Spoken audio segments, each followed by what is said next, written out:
Bonjour à toutes, bonjour à tous. Je ne sais pas si vous m'entendez bien dans vos casques. Oui, ça a l'air de fonctionner, tant mieux.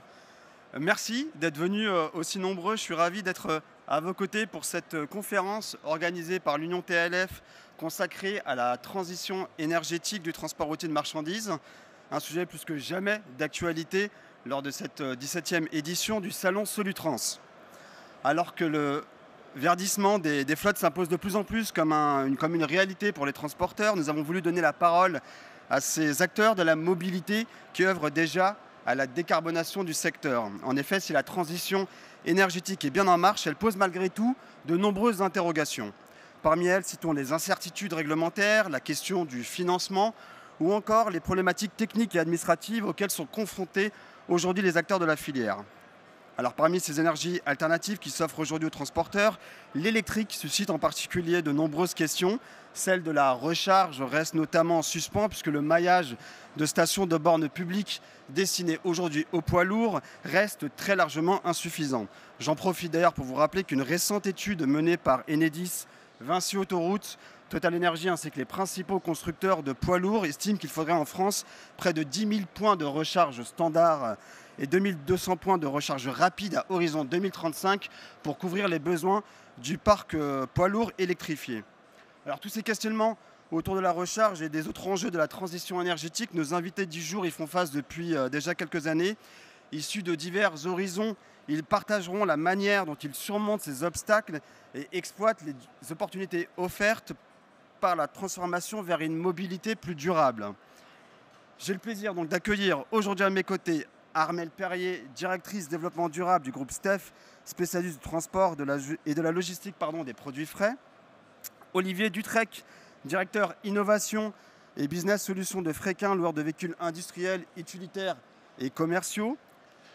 Jean-Pierre Capossel, co-gérant et cofondateur de Setup, expert du transport sur mesure. Thomas Daudré-Vignier, directeur des sites logistiques de l'enseigne d'ameublement et d'électroménager But. Et enfin Christophe Duvernois, directeur développement durable et R&D du groupe de transport et de logistique Géodis. Alors madame, messieurs, bonjour, merci d'être avec nous aujourd'hui. Donc nous avons malheureusement qu'une heure pour débattre d'un sujet qui est évidemment assez vaste. Merci beaucoup. Aussi, je vous propose donc d'ouvrir nos débats en nous penchant tout de suite sur la réalité de cette transition énergétique dans vos flottes respectives. Et vous m'entendez bien ? Ça va ? Ok. Donc je souhaitais commencer avec vous, Armelle, puisque au sein du groupe STEF, vous avez initié une démarche climat dès 2021 en privilégiant dès le départ une approche plutôt pragmatique. Oui, en effet. Merci déjà de nous donner la parole. Donc, le groupe STEF, comme vous l'avez dit, c'est un groupe de transport et de logistique. On est spécialisé dans la marchandise alimentaire. Tout ce que vous allez pouvoir retrouver dans votre frigo ou votre congélateur est susceptible d'avoir été transporté ou stocké dans nos entrepôts.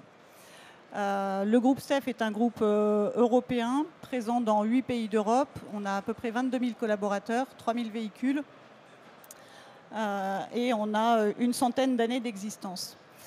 Comme vous l'avez dit, depuis plusieurs années déjà, le groupe se préoccupe de réduire son impact sur le climat et particulièrement depuis 2021 où nous avons lancé notre démarche qu'on a appelée Moving Green, qui est une démarche qui se voulait intégrer l'ensemble de nos collaborateurs et avec des objectifs précis sur la réduction de nos émissions de gaz à effet de serre, puisque un de nos objectifs est de réduire de 30% les émissions de nos véhicules d'ici à 2030. Pour ce faire, on a travaillé effectivement sur des solutions pragmatiques. La volonté qu'on avait, ce n'était pas d'annoncer des objectifs de réduction d'impact climatique qui soient des objectifs fictifs, qui soient simplement en accord avec des objectifs politiques tels que le Green Deal qui vise une neutralité carbone en 2050. Nous, ce qu'on a voulu faire, c'est vraiment partir sur des objectifs qui nous paraissaient atteignables, raisonnables et qu'on était sûr de pouvoir atteindre. Et pour ça, on s'est tourné vers un carburant qui était à l'époque disponible et qui ne nécessitait pas de grosses transformations technologiques ni sur nos camions, ni sur nos modèles d'exploitation.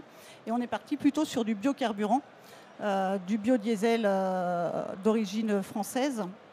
Et c'est ce qui nous a permis effectivement de démarrer tout de suite la conversion de notre flotte. Voilà les choix qu'on a fait aujourd'hui. Et vous parliez de l'électrique, et on est là aussi pour parler de l'électrique et des avancées dans ce domaine-là. C'est vrai qu'il y a 2 ans, quand on a lancé cette démarche-là, les véhicules électriques ne répondaient pas forcément aux besoins de la profession. Hein, rappelez-vous, on transporte du froid, donc le maintien de la chaîne du froid pour nos métiers et pour nos clients est indispensable. Donc il est hors de question de prendre des risques. Si un véhicule tombe en panne chez nous, ce n'est pas seulement en panne qu'il ne peut plus bouger, c'est surtout qu'on perd toute la marchandise puisqu'on n'est plus capable de faire du froid. Et à l'époque, les véhicules électriques ne répondaient pas à ce besoin-là. Aujourd'hui, c'est un peu différent, mais je pense qu'on aura l'occasion d'en reparler ensuite. Voilà en tout cas pour les premiers pas, nos premiers pas dans la décarbonation. On reviendra effectivement sur l'électrique dans un second temps. Donc vous avez commencé par le biocarburant, l'électrique est venu par la suite. Quelle est la part aujourd'hui de votre flotte qui est décarbonée? Alors, à l'heure où je vous parle, on a à peu près 10% de notre flotte qui est décarbonée. On va doubler cette part dès le début de l'année 2024, puisqu'on a un certain nombre de véhicules qui sont déjà en commande et en attente de livraison. Donc au premier semestre 2024, on sera à peu près à 20% de notre flotte décarbonée. L'objectif étant d'atteindre à peu près 30% de notre flotte qui roulera demain au biocarburant. Ça, c'est sans compter l'électrique. Christophe, je me tourne maintenant vers vous, puisque Geodis a également fait le choix d'une transition énergétique pragmatique et raisonnée. Je cite, ce sont vos mots. Est-ce que vous pouvez nous en dire un petit peu plus sur la stratégie de décarbonation qui a été mise en place au sein du groupe? Oui, bien sûr, avec plaisir. Bonjour à toutes et à tous. Donc, peut-être présenter en 30 secondes Geodis. Geodis, groupe international, 50 000 personnes, 10 milliards d'euros de chiffre d'affaires, 4 grands métiers internationaux. Le métier de la commission de transport, ce qu'on appelle le freight forwarding, donc aérienne et bateau. Le deuxième métier, la contract logistique. Troisième métier, la route européenne. Et le quatrième métier dans la division dans laquelle je travaille, la distribution express, sous 2 marques commerciales connues, l'une Geodis et la seconde France Express. Donc distribution express, on est moins nombreux que Steph, mais on est 10 000 personnes. On a deux grandes activités. On est certainement un des premiers commissionnaires de transport en France, hein, qui pèse à peu près 20% de notre chiffre d'affaires. Notre chiffre d'affaires, c'est des 2 milliards d'euros. Et la deuxième activité, ce sont les activités de groupage.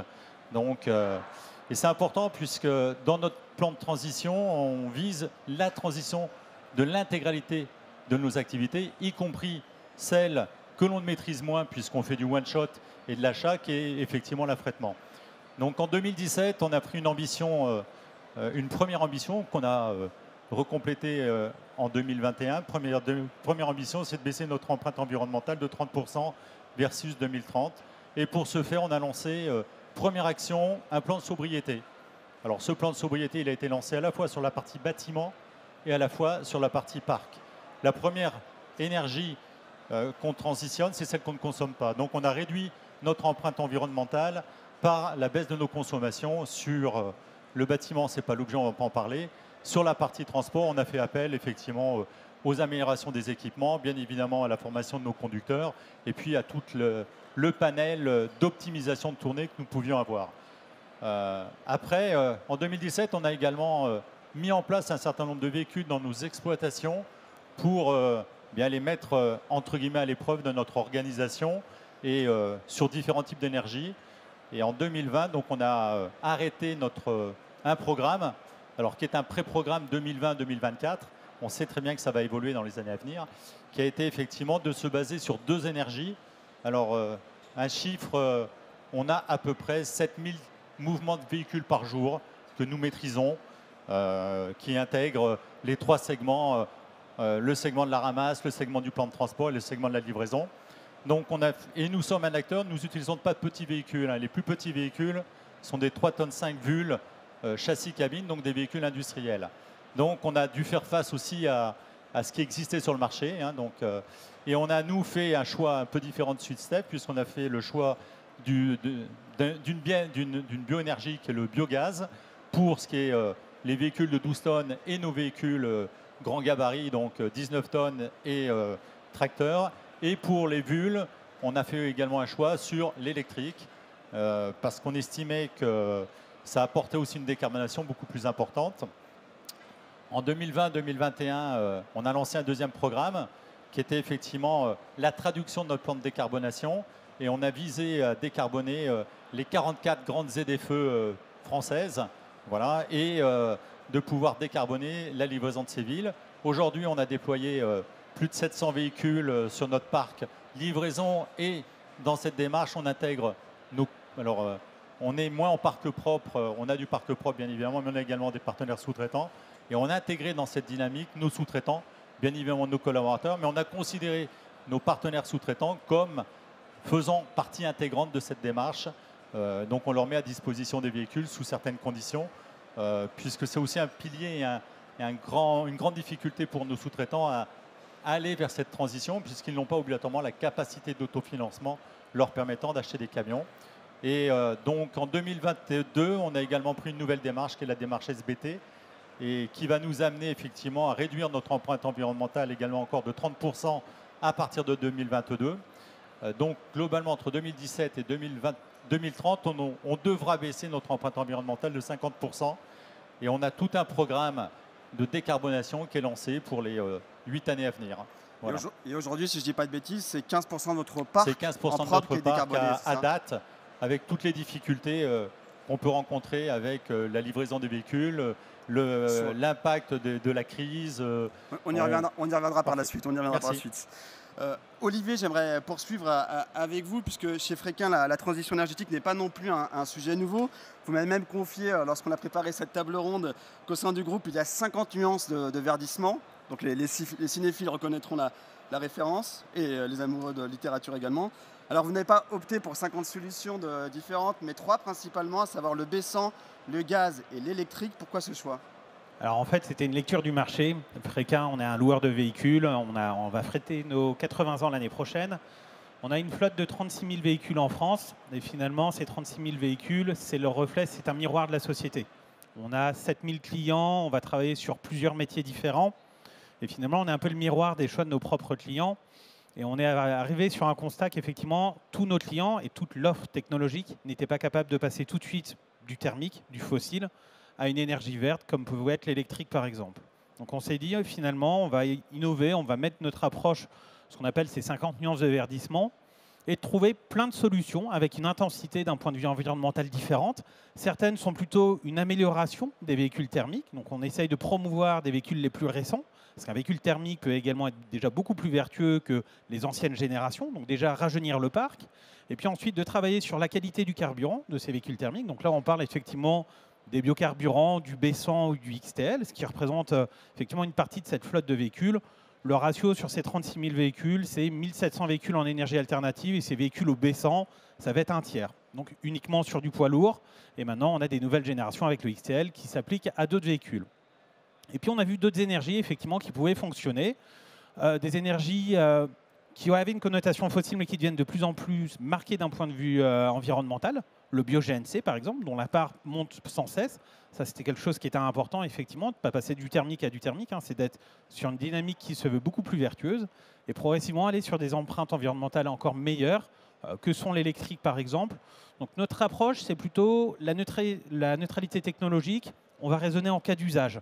Et on raisonne à chaque fois pour voir quelle est l'offre qui existe aujourd'hui, l'autonomie, le carrossage, la capacité à l'entretenir, c'est mon premier métier, la capacité à le financer, c'est mon deuxième métier aussi. Il faut avoir effectivement cette capacité à financer la transition énergétique, et on lève ce frein de nos clients qui peuvent avoir effectivement des enjeux sur la prise de risque, la gestion du risque à financer la transition énergétique. C'est mon rôle de loueur de pouvoir l'intégrer, de pouvoir à ce moment-là proposer des solutions où cette gestion du risque elle est gérée directement par le loueur.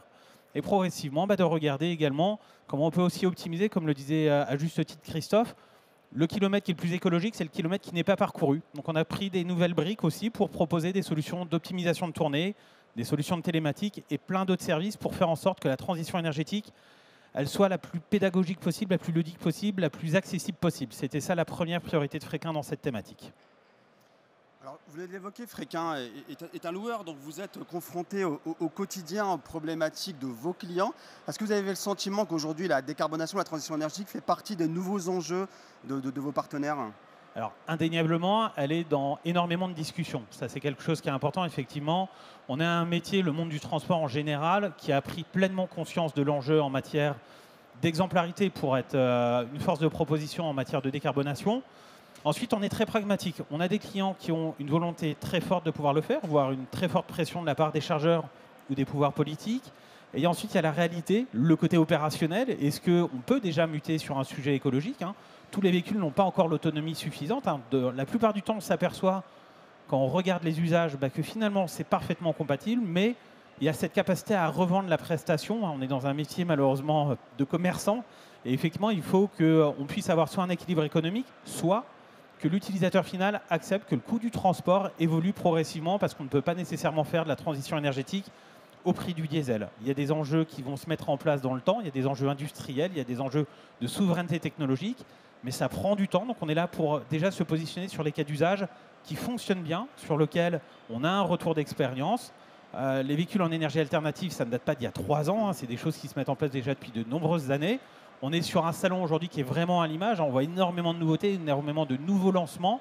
Et effectivement, l'objectif, c'est d'aider les clients, objectivement pas à faire la transition sur l'ensemble de leur parc, ce n'est pas encore le cas, mais d'identifier quels sont les segments, les cas d'usage qui sont parfaitement compatibles et de proposer des solutions même aux enjeux de la sous-traitance qui sont un vrai sujet du monde du transport.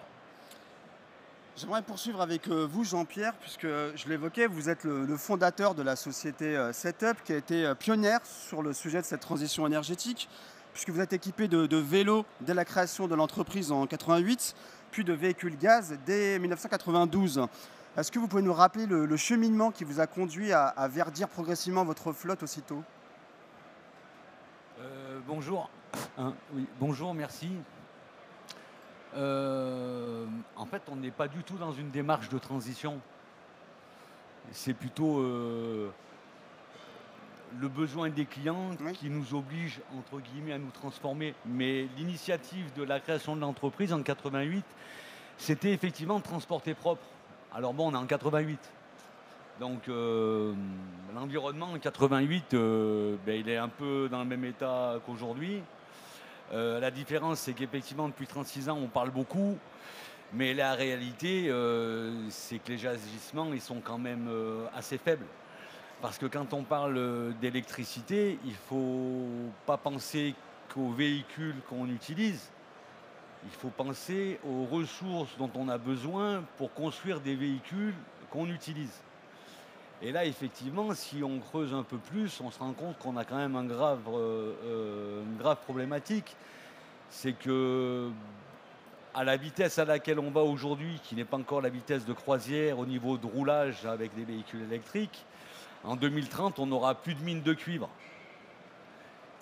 Malheureusement, aujourd'hui, la filière de recyclage des métaux, elle n'est pas à la hauteur. Donc on aura beau échanger et dire tout ce qu'on veut, le problème, il est à la base. C'est-à-dire que... Avant d'aborder peut-être ce problème, est-ce qu'on peut juste se concentrer sur l'offre aujourd'hui du véhicule? Ce que vous m'aviez dit lorsqu'on a préparé cette émission, c'est qu'aujourd'hui, l'offre de véhicules de motorisation alternative, elle ne vous permet pas d'assurer vos missions au quotidien. Il y a des difficultés sur l'autonomie, notamment, dont vous m'avez fait part. Écoutez, comme vous l'avez précédemment dit,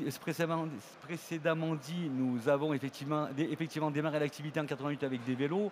En 92, on avait nos premiers véhicules au gaz naturel. Donc un véhicule au gaz naturel, c'était un kit qu'on rajoutait sur un moteur thermique. En 2008, on a commencé à avoir nos premiers véhicules électriques. En 2012, des véhicules électriques avec une pile d'hydrogène pour nous pousser en capacité de roulage. Nous, notre vrai besoin aujourd'hui, c'est de pouvoir en une charge faire 600 km. Oui, ce qui n'est pas possible aujourd'hui. Il n'y a aucun véhicule et aucun constructeur qui nous le propose. Et l'avenir proche ne nous le montre pas non plus. Donc en fait, on est trop avancé. Donc on attend effectivement de nouvelles technologies qui nous permettent de pouvoir utiliser une flotte dite plus verte. Oui. On y reviendra par la suite. Thomas, je me tourne vers vous puisque le groupe BUT a démarré l'électrification de sa flotte avec 2 premiers tracteurs qui effectuent déjà 3 rotations et bientôt 4. Quelles sont les principales raisons qui vous ont poussé au sein du groupe à envisager l'électrification de votre flotte? Alors, le groupe BUT, je ne le présente pas, mais c'est 335 magasins, 2 pôles logistiques, Lyon et Orléans. Et on a une grosse démarche RSE qui démarre de nos fournisseurs, que ce soit Europe, Asie. Et avec, on est un peu sous surveillance vu l'importance de l'entreprise. Et pour information, sur la partie lyonnaise et même sur Orléans, 87% de nos containers utilisent le multimodal, que ce soit le fluvial et le ferroviaire. Et il nous manquait les derniers kilomètres entre le port Édouard Herriot de Lyon et nos sites lyonnais qui sont sur Pusignan.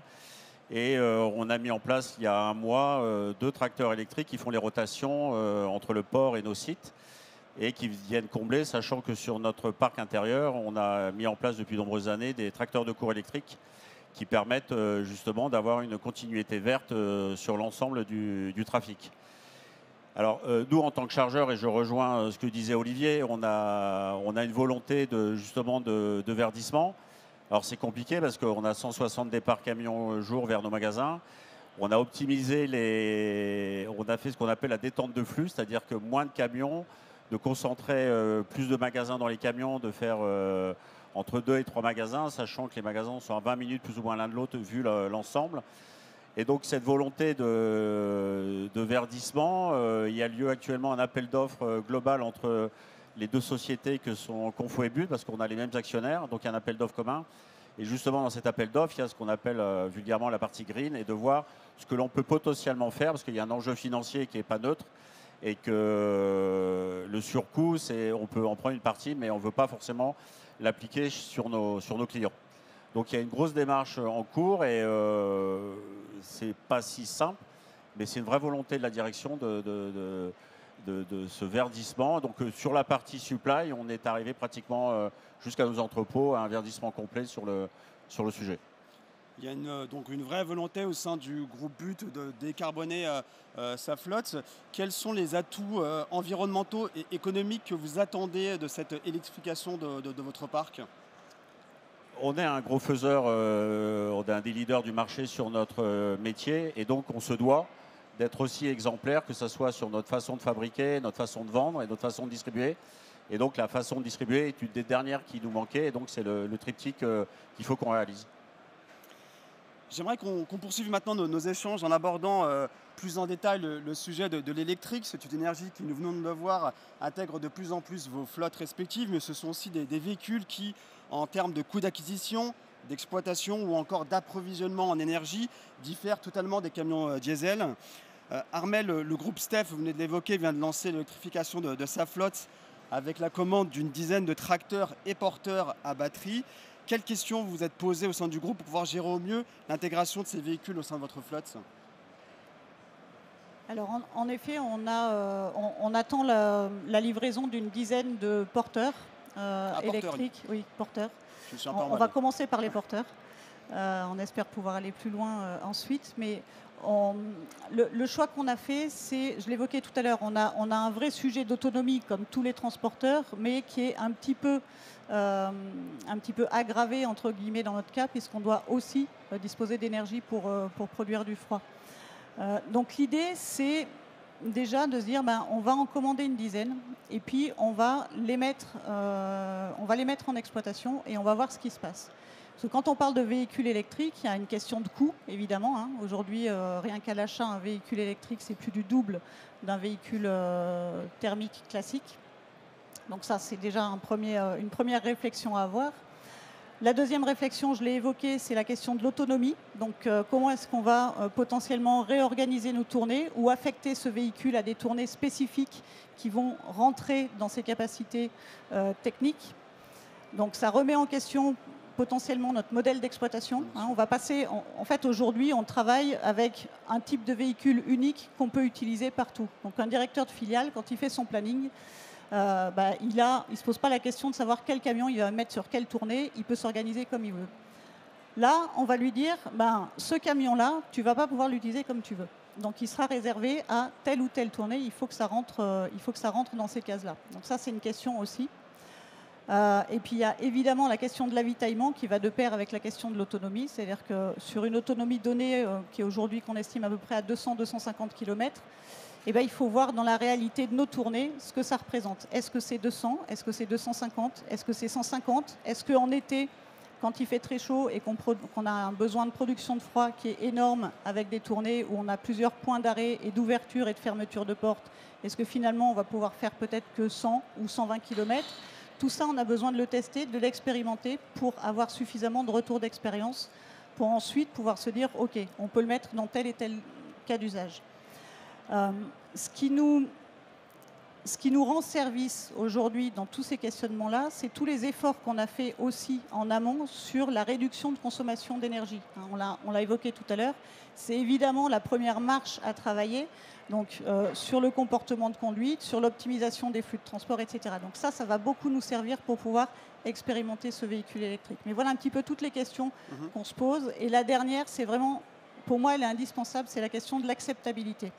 On s'est rendu compte, il y a 1 an et demi, on a fait un test avec un véhicule qu'on nous a prêté pour une semaine avec un de nos partenaires qui avait ce véhicule électrique à disposition qui pouvait nous prêter pour une semaine. C'était une opportunité, on a fait ce test.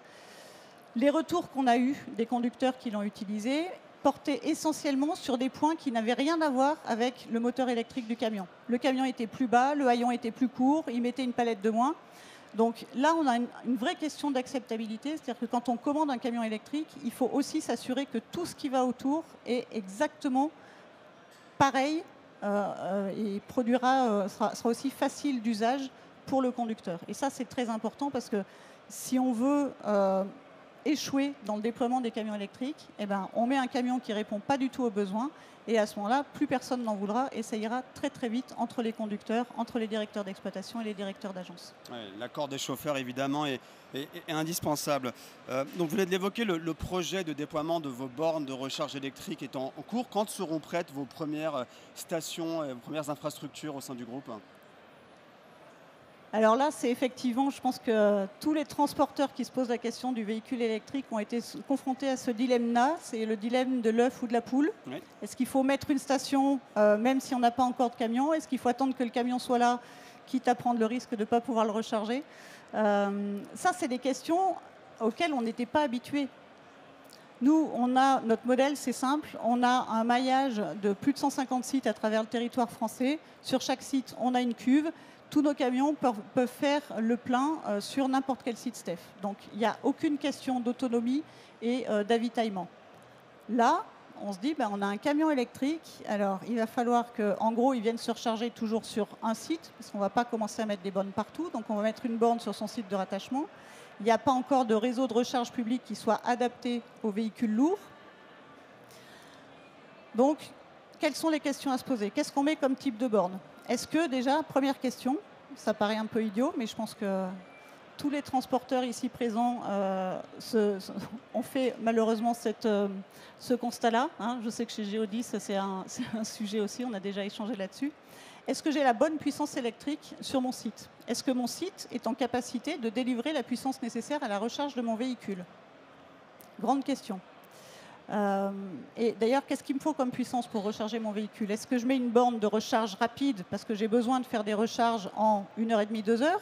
Ou est-ce que finalement, je peux me donner toute la nuit pour recharger mon véhicule et je n'ai pas besoin d'une borne rapide, donc j'ai moins besoin de puissance? Bon. On a la chance, entre guillemets, de par notre activité de production de froid, d'avoir tous nos sites qui sont équipés de puissance électrique suffisante à l'entrée. Donc ça, déjà, c'est une barrière que nous, on n'a pas eue. Ensuite, je l'ai évoqué, la borne de recharge, quelle puissance, quel coût? Est-ce que j'ai beaucoup de longueur de câble à tirer pour positionner ma borne? Parce qu'une borne électrique, ça a un certain coût, mais il faut savoir que si j'ai une alimentation électrique directement disponible sur un emplacement adéquat, je vais avoir en gros que le coût de la borne et de son installation à prévoir. Par contre, si j'ai plusieurs dizaines de mètres de câbles à tirer, j'ai une tranchée à faire, etc. Et là, je peux doubler ou tripler le prix de l'installation. Donc, il y a énormément de paramètres de cet ordre-là. Vous n'avez toujours pas répondu à ma question qui était quand est-ce que seront prêtes vos premières bornes? Eh bien, avec toutes ces questions qu'on se pose, aujourd'hui, le premier camion électrique qui est en circulation sur nos sites, c'est sur notre site de Metz. Et sur ce site-là, on n'a pas encore de borne. D'accord. On a en revanche, donc on a à disposition un chargeur mobile temporaire qu'on est venu raccorder sur un câble électrique de forte puissance. Et en attendant d'avoir une borne adéquate, on va utiliser ce chargeur-là. Très bien. Alors Christophe Armel vient de l'évoquer, la question de l'avitaillement a été également centrale pour le groupe Geodis, puisqu'elle a mis en lumière plusieurs difficultés. Vous m'avez confié, lorsqu'on a préparé cette table ronde, que vos sites n'étaient pas dimensionnés pour pouvoir fournir la puissance électrique nécessaire à la recharge de vos véhicules. Oui, alors je ne vais pas répéter ce qu'a dit Armel. Effectivement, on n'a pas du tout la même configuration de site. Nous, Oui. nos sites, on est dans un métier en compétition, donc généralement nos sites sont faits avec le strict nécessaire au niveau de l'énergie électrique par rapport au dimensionnement de l'usage du site, c'est-à-dire quelques chaînes de mécanisation, des matériels de manutention, des bureaux administratifs et bien évidemment de l'informatique et de l'éclairage. Donc on atteint vite les limites. Donc aujourd'hui on a à peu près 200 véhicules électriques qui tournent à la fois partenaires et à la fois Géodis. Alors poids lourds essentiellement, disons, vu les poids lourds, essentiellement qui tournent chez Géodis. Et on a une chance, on les a un peu disséminés sur 40 sites, donc on a réparti la puissance. On a fait un test sur un site principal qui est à Strasbourg, où on a mis une dizaine de véhicules électriques. Et là, on a été confronté effectivement à la vraie problématique effectivement de la puissance du site. On a dû créer un TGBT mobilité, donc bien évidemment, et on lui a raccordé effectivement les bornes. On a mis deux choix de bornes aujourd'hui, des bornes effectivement, on va dire, semi-lentes pour charge de nuit et des bornes de charge rapide de jour pour pouvoir effectivement effectuer du biberonnage et 2 tours, 3 tours dans la journée sur ces véhicules. Et on est confronté à l'avenir, effectivement, parce qu'on, même si j'entends ce que disait parfaitement Jean-Pierre et qu'on a, encore une fois, la transition énergétique, aujourd'hui, je ne suis pas sûr qu'on fasse le meilleur choix, mais on essaye de faire le moins mauvais choix avec ce que nous avons à disposition. Donc, effectivement. Et aujourd'hui, on sait très bien que nous, dans le transport, au moins de transport de gros volumes et de réseau, on aura une part grandissante des véhicules électriques et on va être confronté à ce problème d'infrastructure coûteuse, parce que créer un TGBT spécifique coûte de l'argent, même si une quote-part est prise en compte par l'État sous des aides, etc. On a quand même en charge une partie de quote-part et puis le coût de l'infrastructure d'installation elle-même coûte très cher. Après, il y a d'autres questions qui seront posées sur la fiscalité de l'énergie à horizon 2026, 2028, 2030. On attend effectivement des visions, mais voilà. Et c'est vrai que c'est un vrai enjeu, c'est structurant. On a initié avec STEF et avec TLF effectivement un guide sur les installations électriques parce que ça nous paraissait prépondérant de faire profiter des écueils qu'on a rencontrés. Dieu seul sait qu'on en a rencontrés. J'ai avec moi Emmanuel, c'est Emmanuel qui fait ces dossiers-là depuis 4 ans. Croyez-moi, c'est pas simple d'avancer sur... Alors on a pris, en plus chez Géodis, on est finalement un réseau de PME des fois, donc on a 120 sites, c'est des fois géré comme des PME. Et c'est une des premières actions où on a mutualisé, on a dit il n'y a qu'un type de borne, qu'un type de mode de fonctionnement, etc. pour faire en sorte qu'on puisse homogénéiser cette partie-là. Et c'était une petite révolution chez nous, pas facile à faire accepter, mais aujourd'hui accepté par tous. Et c'est vraiment une transformation globale de l'entreprise à cette transition énergétique, plus qu'on ne croit. Et c'est plus en profondeur. La transition, ce n'est pas que changer dans notre métier de véhicule. Hein. Ça va beaucoup plus loin, comme l'expliquait Armel. Et voilà. Alors justement, ça va beaucoup plus loin. Vous faites une parfaite transition, puisqu'il y a un autre élément intéressant dans votre approche, et que vous avez choisi il y a 3 ans de produire une partie de votre électricité. Ouais. Est-ce que vous pouvez m'en dire un petit peu plus sur ce projet? Oui, alors on a lancé, encore avec Emmanuel, il y a quelques années, on a lancé effectivement l'installation de panneaux photovoltaïques avec une seule vision, hein, nous, l'autoproduction, et essayer d'avoir un peu plus d'autonomie énergétique. Hein. C'était notre vision, donc on l'a fait bien évidemment sur des sites plutôt dans le sud, même si effectivement le réchauffement climatique va nous donner raison bientôt dans le nord, malheureusement. Donc effectivement, aujourd'hui on est en train vraiment de changer nos premières installations de bornes en adéquation effectivement avec ces panneaux photovoltaïques, puisque on est en train de travailler sur, d'une part, photovoltaïque. Alors on va être accéléré avec la loi ENR, etc., les ombrières, mais on va essayer de stocker également une partie de l'électricité et donc faire du stockage d'électricité pour pouvoir faire du biberonnage de nuit. Mais on va également installer des bornes de jour sur des puissances assez importantes pour pouvoir bénéficier de chaque fois qu'un véhicule viendra à quai, de pouvoir l'alimenter et pouvoir effectivement augmenter l'utilisation de l'électricité, parce que c'est aussi un autre élément. Je pense que demain, en 2030, quand tous les camions seront la plupart électriques ou une grande partie, la production électrique sera aussi un fort enjeu pour la France et l'ensemble des autres pays. Et donc, on va essayer d'y contribuer et d'augmenter notre propre autonomie sur ce vecteur. On y reviendra par la suite. J'aimerais poursuivre avec vous, Olivier, puisqu'au sein du groupe Fréquin, vous avez fait de la problématique de la recharge un des enjeux majeurs de l'expérience client autour du véhicule électrique. C'est la raison pour laquelle vous travaillez sur un accompagnement global aujourd'hui pour aider vos clients à exploiter au mieux ces nouveaux véhicules. Oui, exactement. En fait, on avait vu que le degré de maturité sur la transition énergétique est très hétérogène. On a des grands groupes qui ont une expertise qui est incroyable et une expérience qui est extrêmement intéressante à partager. Et puis, on a d'autres groupes qui n'ont pas forcément la même approche, les mêmes convictions. Et ensuite, plus le tissu économique devient différent, plus on a de cas de figure. Et en fait, notre job, notre métier, c'est d'être un facilitateur et d'être un accélérateur. Et l'objectif, c'est de proposer des solutions différentes selon le degré de maturité de nos clients, selon leur degré de volonté de transitionner énergétiquement leur flotte, de trouver ces solutions. On a trouvé des approches différentes. Alors la première, c'est effectivement avoir une vision complète, un scope complet de l'offre technique. Et on a le catalogue le plus large du marché puisqu'on va venir prendre dans chacun des catalogues des constructeurs les différentes configurations. Alors on écoute les constructeurs, on aime bien aussi avoir nos propres convictions. Donc on a testé, on a créé le laboratoire Fnac chez Fréquin qui s'appelle le Fréquin Lab et on teste les véhicules en conditions réelles pour avoir nos propres convictions. Donc c'est avoir déjà le premier abac, quelles sont les solutions technologiques, quels sont les ressentis clients, quelles sont les possibilités. La deuxième, c'était de se dire, effectivement, nos clients ont besoin d'être accompagnés et tout le monde n'a pas forcément la compétence en interne sur ce sujet-là. Et on propose une brique d'accompagnement à la transition énergétique sous forme de mission de conseil où on va venir avec différents experts. Certains sont des experts Fréquin, d'autres sont des experts du marché. On va faire en fait la meilleure équipe qui va venir accompagner les clients pour dire quel est l'usage de vos clients, quelles sont vos ambitions, vos objectifs, votre budget, quelle est la nature de vos infras et la nature des infrastructures tout autour. Et on va regarder ce qu'il est possible de mettre en place. Donc c'est vraiment faciliter la prise de décision. C'est important, comme le dit Christophe, à la connaissance des informations actuelles. Et c'est un vrai sujet. On a besoin de stabilité réglementaire sur le sujet parce que les mouvements de va-et-vient, c'est délétère sur la transition énergétique. Et c'est très compliqué à gérer parce qu'une gestion de flotte, c'est 5 à 6 ans de visibilité.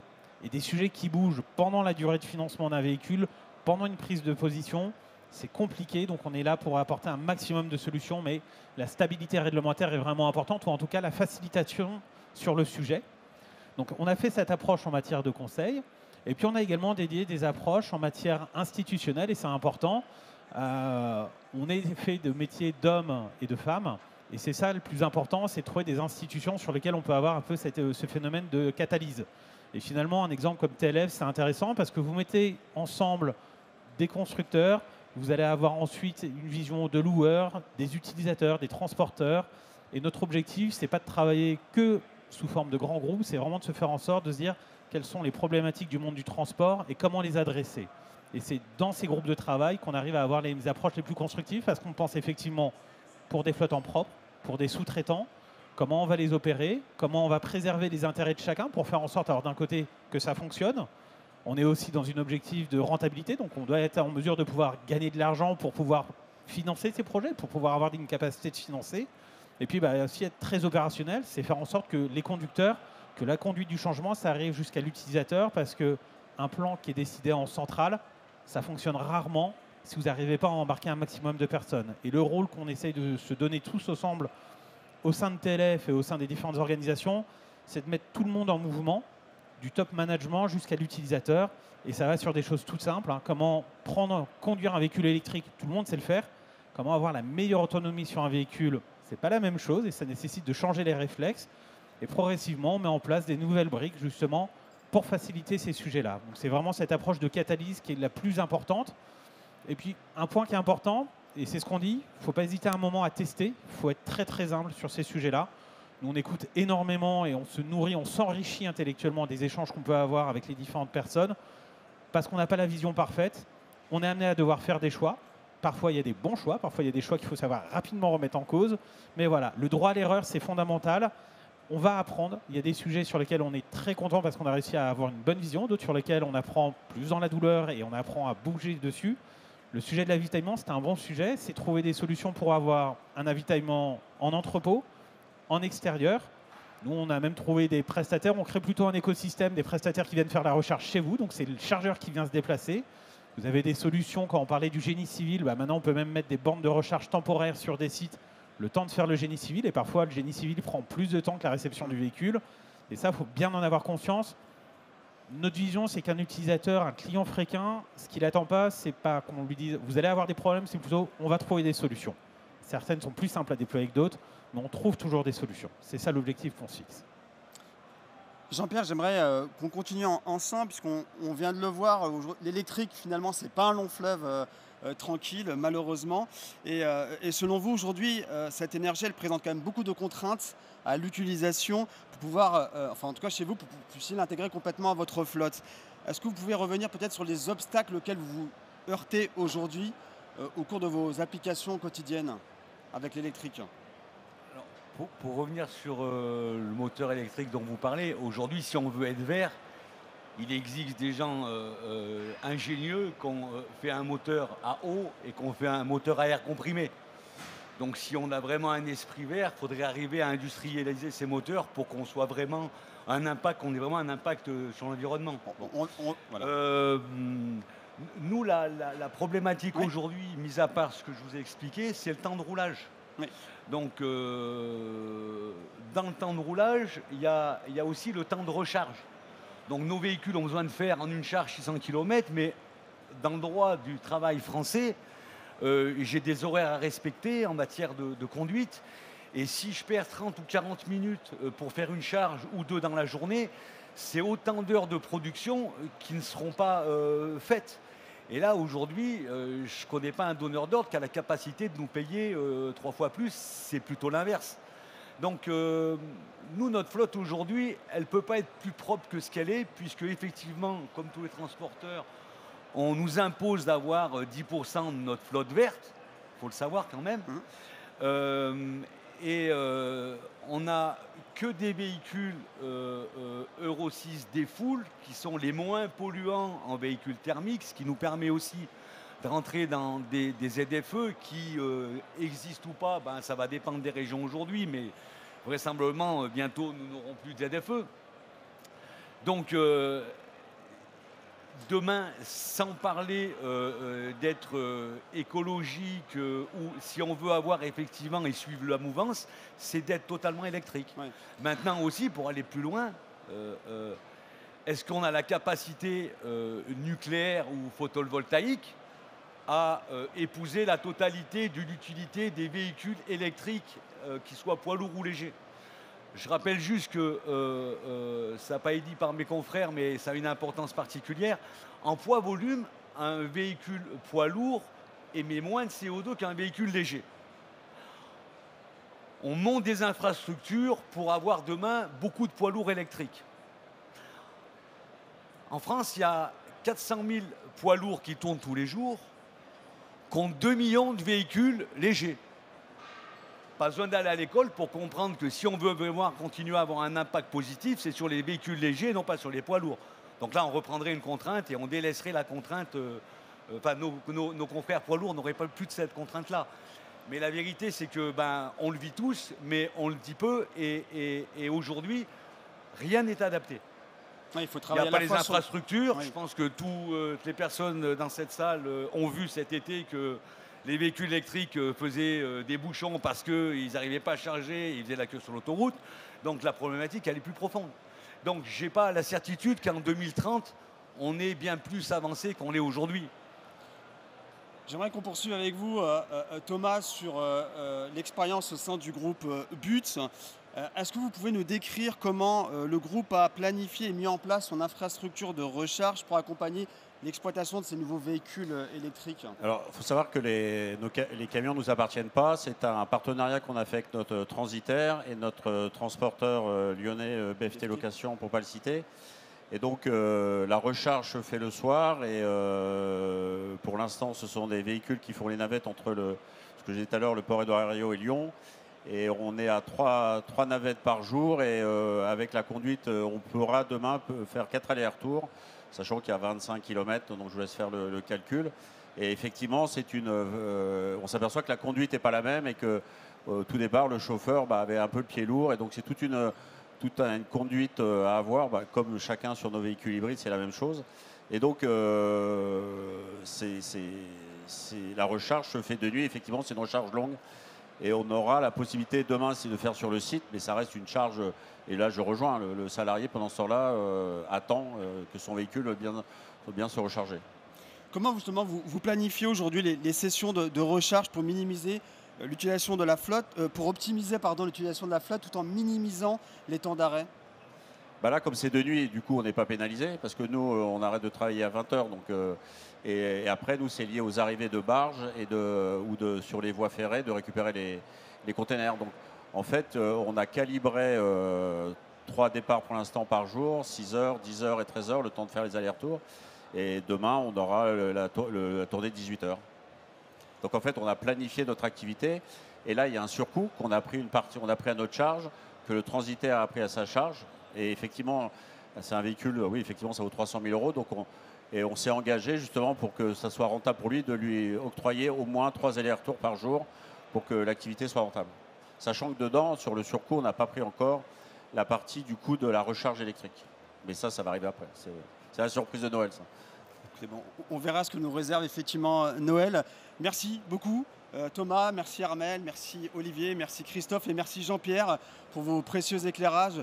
Je vous invite à retourner dans la salle. Nous allons terminer cette table ronde en donnant la parole à notre grand témoin. J'appelle donc Anne-Marie Hydrac, présidente de l'association France Logistique, à me rejoindre. On peut les applaudir effectivement.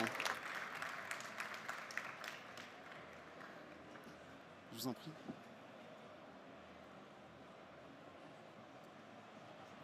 Installez-vous, je vous en prie. Voilà. Vous avez l'embarras du choix. Madame Hydrac, bonjour. Alors, je viens de vous présenter brièvement. Vous êtes la présidente de l'association France Logistique, mais vous êtes aussi haute représentante du gouvernement français pour le développement des véhicules autonomes. Vous êtes également administratif des groupes Saint-Gobain, Total, Air France KLM et SANEF. Et par le passé, vous avez notamment occupé les fonctions de secrétaire d'État au transport, évidemment, présidente de la RATP et de la SNCF. Vous connaissez donc parfaitement ce secteur du transport routier. Dans un premier temps, je voulais savoir si vous souhaitiez peut-être réagir aux propos tenus par nos invités lors de cette première partie de la table ronde.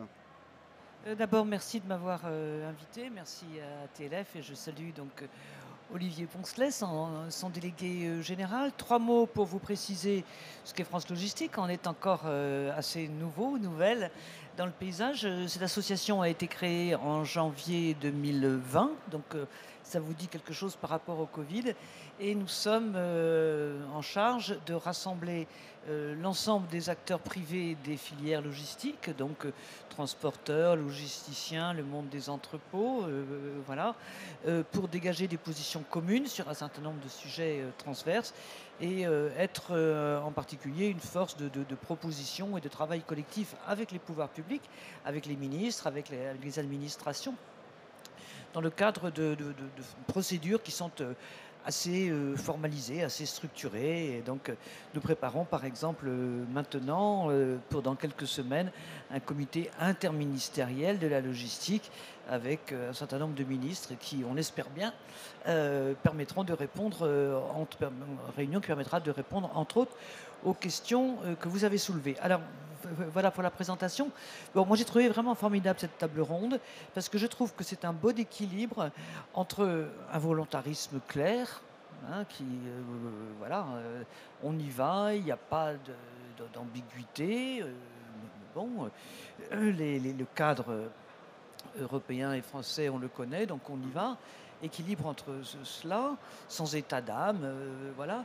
Et puis beaucoup de pragmatisme et de sens du concret. Bon, éventuellement un peu de scepticisme ici ou là, bon, mais c'est normal. Mais en tout cas, voilà, un bon équilibre entre volontarisme et pragmatisme.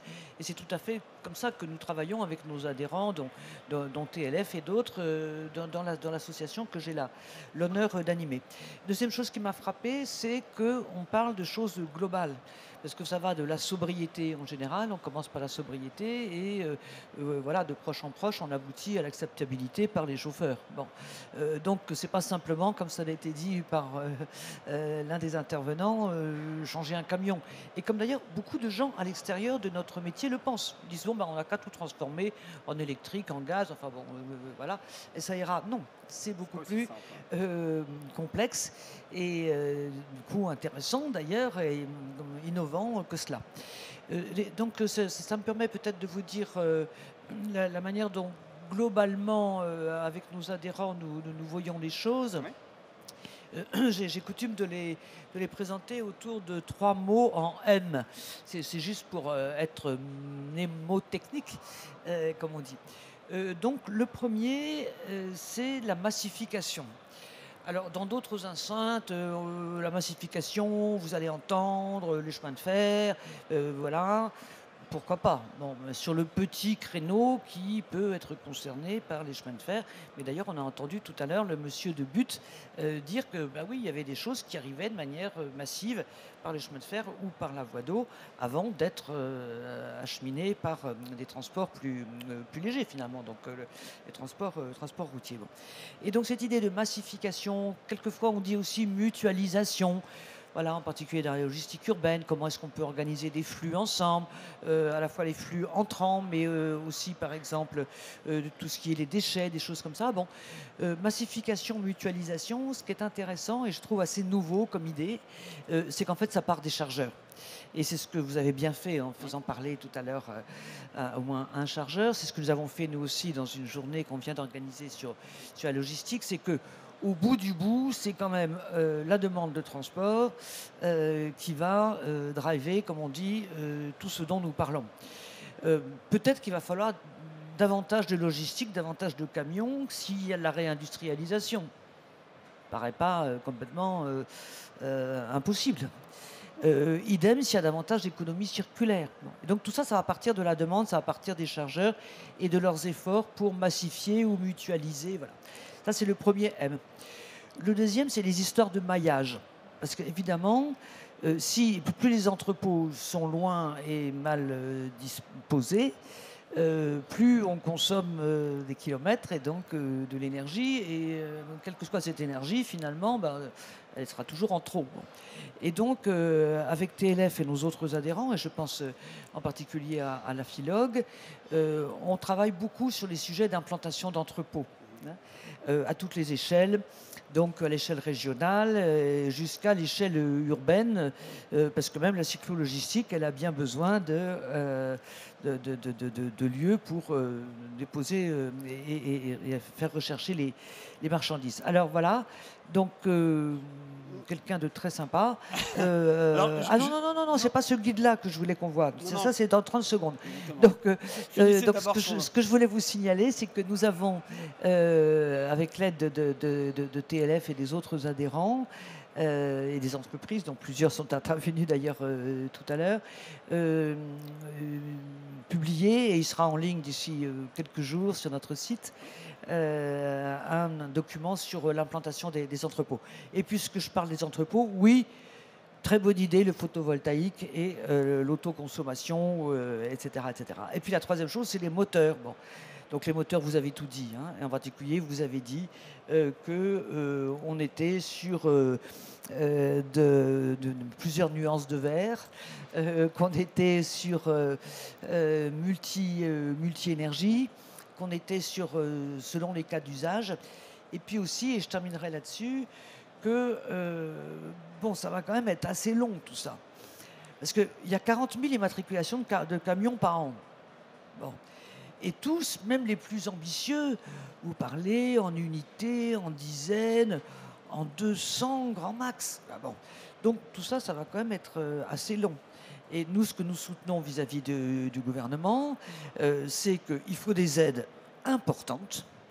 Il faut qu'elles soient inscrites dans la durée de manière claire pour qu'on sache, pas simplement du point de vue réglementaire, mais aussi du point de vue financier, où on s'engage. que si possible un jour ou l'autre, à mon avis c'est pas pour la minute, mais il faudra bien qu'on finisse par y arriver un jour, que ça finisse par devenir un système de bonus plus simple que tous les appels d'offres, etc., qui compliquent quand même la vie, et puis qu'on commence à prendre sérieusement en compte, ça commence, mais petit pour l'instant, hein, l'histoire de l'avitaillement, et en particulier l'histoire des bornes. Et vous voyez par exemple l'histoire des bornes en dépôt, ça fait quelques semaines qu'il a été découvert par les ministères, et donc heureusement que les professionnels, les associations eh bien, se remuent pour faire des propositions, en particulier avec ce fameux guide, celui-là, qui est très bien aussi. Alors, hein. ça tombe bien, voilà. Ça tombe bien que vous en parliez, j'aimerais justement... Et qu'on va présenter tout à l'heure. Exactement, on a malheureusement plus que 3 minutes pour conclure cette table ronde. C'est ce que je voulais dire. Pragmatisme et volontarisme, ça va bien. Parfait. Peut-être un dernier mot sur ce guide présenté par l'Union TLF et qui sera donc consacré à cet accompagnement pour les professionnels pour pouvoir les aider à se doter d'infrastructures de recharge. Alors, écoutez, bon, d'abord, pour être clair, c'est un ouvrage concernant donc, les recharges dans une optique électrique. Bon, l'option générale, c'est le mix énergétique. Bon, et il n'y a pas que l'électrique dans la vie. Bon, mais enfin, puisqu'on va vers l'électrique, puisque ça sera sans doute... voilà, à long terme, le modulo, les ressources, etc., le mode d'alimentation dominant, la question des recharges devient essentielle. Et ce qui est très bien dans ce guide, une fois de plus, comme tous les guides que nous faisons les uns les autres, enfin bon, tous ceux qui travaillons ensemble dans une même logique de pragmatisme et de construction de solutions, c'est que c'est parti des choses très pratiques. Voilà. Et ce dont on s'aperçoit, c'est que, un peu comme pour les motorisations, c'est pas simple. Il suffit pas de dire, voilà, bon, ben, on va mettre une prise, quoi, grosso modo. Hein. Il y a énormément d'acteurs, il y a énormément de cas de figure différents, les modèles économiques sont pas encore clairs. Bref, c'est un guide, mais mon petit doigt me dit que c'est peut-être le premier de guides qui se multiplieront dans les années qui viennent. Voilà, merci. Il faut l'espérer. Merci à vous, Madame Hydrac, et merci pour ces précieux éclairages. Je prends votre micro, merci. Avant de conclure cette conférence, j'aimerais juste donc rappeler que TLF présente donc sur son stand maintenant même son guide dédié donc aux bornes électriques. N'hésitez pas à vous y rendre. Donc c'est dans le hall 1, emplacement 51. Et merci encore une fois également à tous nos invités pour leurs précieux témoignages. Merci à vous pour votre attention et je vous souhaite à toutes et à tous un excellent salon Solutrans.